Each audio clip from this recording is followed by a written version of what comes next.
ছোটোবেলাটাই সবচেয়ে আনন্দের ছিল। আমার যেই দিন থেকে সামর্থ্য হয়েছে সেদিন থেকে আমি আলহামদুলিল্লাহ কুরবানি দিই এবং আমি হাটে যেয়েই গরু কিনি। এখন আসলে আমি আমার ছেলের পছন্দেই কুরবানি কিনি। চেষ্টা করি যে দেশে থাকলে অবশ্যই আমি প্রতিটা ঈদ আমার বাবা মার সঙ্গে করতে। আমি প্রতিটা ঈদেই আমার হোম ডিস্ট্রিক্ট কুষ্টিয়াতে যাই। ভাইয়া, ঈদ নিয়ে কয়েকটা কোয়েশ্চেন করতে চাই যে ক্রিকেটার হিসেবে বা পরিচিতি পাওয়ার পর মোহাম্মদ মিথুনের ঈদ কেমন কাটে বা আগে কেমন কাটতো, ছেলেবেলায় কেমন কাটতো? না, ঈদ তো ডেফিনেটলি ছোটোবেলাটাই সবচেয়ে আনন্দের ছিল। সবসময় যত সময় গেছে বা যত দায়িত্ব বেড়েছে তত ঈদের স্বাদ বন্ধ হয়ে গেছে বোঝাটা।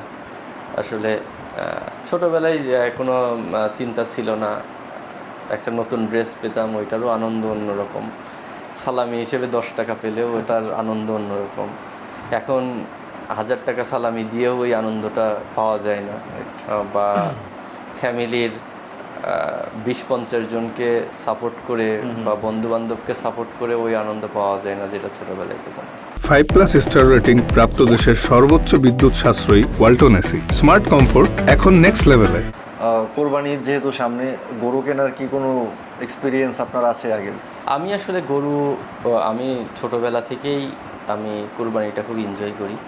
আমার বাবাও যখন কিনতেন কুরবানির পশু আমি খুব এনজয় করতাম। তারপরে আমার যেই দিন থেকে সামর্থ্য হয়েছে সেদিন থেকে আমি আলহামদুলিল্লাহ কুরবানি দিই। এখন আমার ছেলে এটা নিয়ে খুব এক্সাইটেড থাকে, ও খুব পছন্দ করে এবং আমি হাটে যেয়েই গরু কিনি। আমি হাটে যেয়ে ওই এনভায়রনমেন্টটাও এনজয় করি এবং আমার ছেলেকেও নিয়ে যাই হাটে। কি বলে যে আসলে যে গরু দেখতে যাওয়া বা না, আমি ওভারঅল আসলে যে এক্সপিরিয়েন্সটা কেমন হয় ছেলের সাথে? এখন আসলে আমি আমার ছেলের পছন্দেই কুরবানি কিনি, কারণ ও এখন বুঝে গেছে ওর একটা পছন্দ থাকে।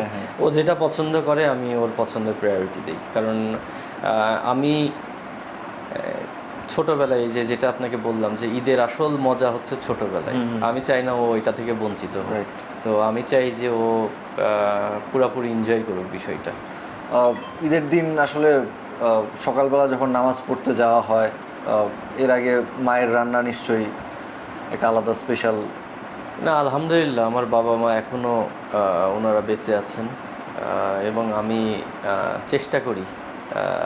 চেষ্টা করি যে দেশে থাকলে অবশ্যই আমি প্রতিটা ঈদ আমার বাবা মার সঙ্গে করতে। আমি প্রতিটা ঈদেই আমার হোম ডিস্ট্রিক্ট কুষ্টিয়াতে যাই এবং বাবার সঙ্গে একসঙ্গে নামাজ পড়ি। এবং যে রান্নার কথা বললেন, যদি আমার মা এখন বেশ একটু অসুস্থ হয়ে গেছেন, তারপরে উনি ঈদের সকালের যে খাবারটা উনি চেষ্টা করেন কন্ট্রিবিউট করতে, একটু হইলেও ওনার টাচটা রাখার চেষ্টা করেন। তো বিষয় হচ্ছে, দেখেন, কুষ্টিয়াতে যখন আমি যাই এটা একটা আলাদা ফিলিংস। এক তো মায়ের হাতের রান্না, 2 হচ্ছে আমি রাস্তার পাশের খাবারটাও এনজয় করি।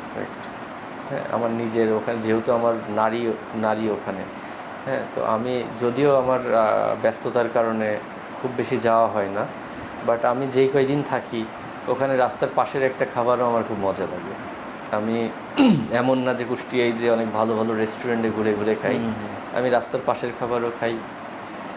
আবার মানে যেই স্পেশাল যেই খাবারগুলো আছে আর কি, আমি সব কিছুই চেষ্টা করি টাচ করতে।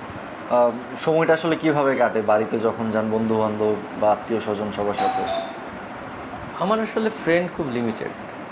আমার স্কুল ফ্রেন্ড আছে কিছু, ওরাই এখনও, আমার নতুন করে আর কোনো বন্ধু হয়নি। আচ্ছা, খুব লিমিটেড ফ্রেন্ড এবং আমি পুরো সময়টা তাদের সাথেই থাকি। মানে আমার এমন না যে কুষ্টিয়ায় গেলে অনেক ব্যস্ত লাইফ থাকে, আমি অনেক রিল্যাক্স থাকি এবং খুব বেশি অ্যাক্টিভিটি থাকে না। কারণ আমি আমার পুরো সময়টাই আমার যে ক্লোজ ছোটোবেলা থেকে যাদেরকে চিনি বা যাদের আশপাশে আমি বড় হয়েছি, আমি সময়টা তাদের সাথেই কাটাতে পছন্দ করি। একটা ঘাস দেখলে ওদের মধ্যে একটা এক্সাইটমেন্ট কাজ করে। এই জিনিসগুলো আসলে আপনার কাছে কেমন লাগে বাবা হিসেবে যখন গ্রামে যাওয়া? না, আমি আসলে আমার বাচ্চাটা ও আসলে খেলাধুলা খুব পছন্দ করে, স্পেশালি ইদানিং ক্রিকেট খেলতে খুব বেশি পছন্দ করে দেখি। তো আমি চেষ্টা করি ওকে ওখানে ফুল ফ্রিডম দিতে। যদিও মায়ের একটা ইয়ে থাকে, মারা তো সবসময় চায় Concern থাকে। যে বাচ্চা যেন ব্যথা না পায় বা কোনো ধরনের যেন বেশি রোদে না যায়, বাট আমি চেষ্টা করি ওকে ছেড়ে দিতে।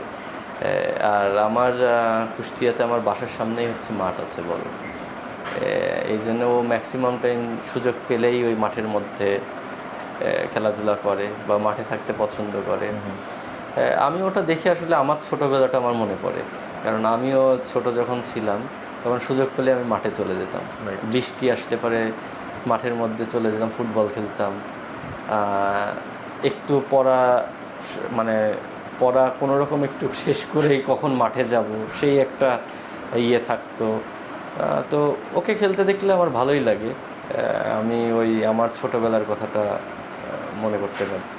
সামনে যেহেতু ঈদুল আজহা, আপনার সমর্থকদের জন্য, ভক্তদের জন্য বা দেশবাসীর জন্য যদি কিছু বলতে চান। সবার উদ্দেশ্যে আমি এটাই বলবো যে যেখানেই থাকবেন পরিবারের সঙ্গে ঈদের আনন্দটা পুরো ভাগাভাগি করুন, কারণ কুরবানি মানেই তো শেয়ারিং। আর সাথে একটা জিনিস বলবো যে সেফটিটা মাস্ট ইনশিওর করবেন, এমন কোনো অ্যাক্টিভিটির মধ্যে জড়াবেন না বা এমন কোনো রিস্ক নেবেন না যেটাতে সময়ের কারণে আপনার পুরো পরিবার সারা জীবনের জন্য সাপোর্ট করে। আমার ফার্স্ট প্রায়োরিটি থাকবে যে যেখানেই আছেন সেফ থাকবেন এবং ঈদের যে খুশিটা পুরোপুরি একজন আরেকজনের সঙ্গে শেয়ার করার চেষ্টা করুন।